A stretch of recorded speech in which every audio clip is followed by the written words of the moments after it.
Well, joining us live from Paris now is Jude Finisterra. He's a spokesman for Dow Chemicals, which took over Union Carbide. Good morning to you. A day of commemoration in Bhopal. Do you now accept responsibility for what happened? Steve, yes. Today is a great day for all of us at Dow, and I think for millions of people around the world as well. It's 20 years since the disaster, and today I'm very, very happy to announce that for the first time Dow is accepting full responsibility for the Bhopal catastrophe. We have a $12 billion plan to finally, at long last, fully compensate the victims, including the 120,000 who may need medical care for their entire lives, and to fully and swiftly remediate the Bhopal plant site.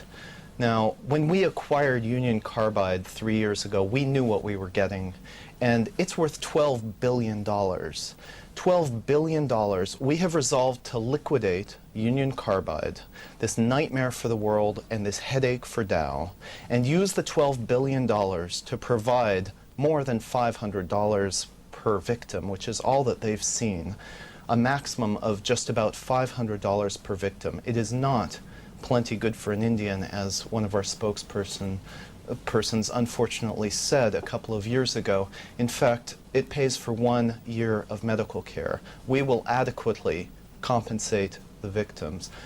Furthermore, we will perform a full and complete remediation of the Bhopal site, which, as you mentioned, has not been cleaned up. When Union Carbide abandoned the site 20 years ago, or 16 years ago, they left tons of toxic waste, which continues, the site continues to be used as a playground by children.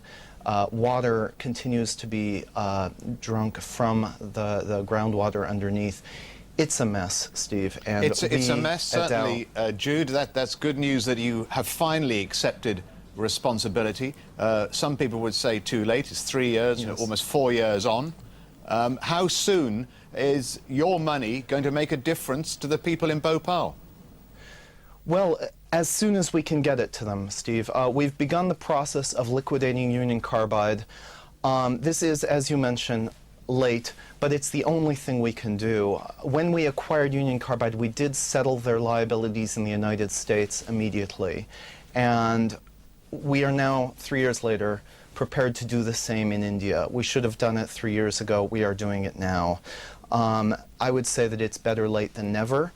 And I would also like to say that this is no small matter, Steve. This is the first time in history that a publicly owned company of anything near the size of Dow has performed an action which is significantly against its bottom line simply because it's the right thing to do.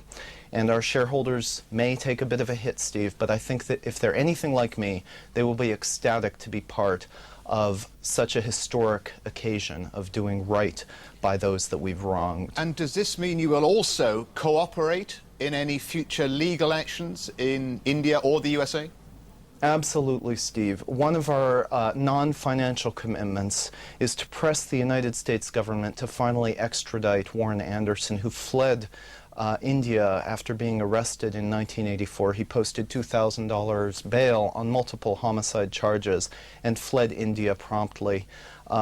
We are going to press the United States government to extradite Mr. Anderson, who's living in Long Island, to India to finally face the charges, and I believe they may be lenient.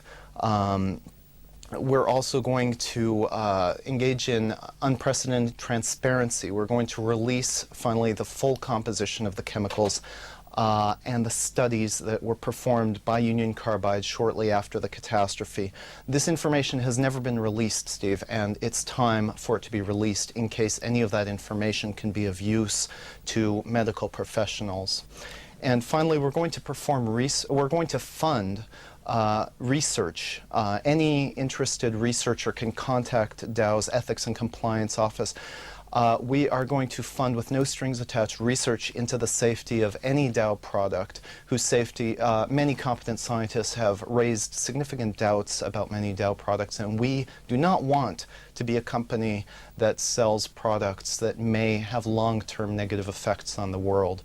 This is a momentous occasion, And our new CEO, Andrew Laveris, who's been our CEO for just a month, less than a month, has decided to take Dow in this unprecedented direction. Jude, we will leave it there. Thank you for joining us. Just to reiterate what Jude Finisterra, the spokesman for Dow Chemicals, has just said. He says Dow Chemicals now fully accept responsibility for the events in Bhopal 20 years ago, and they will cooperate in future legal action.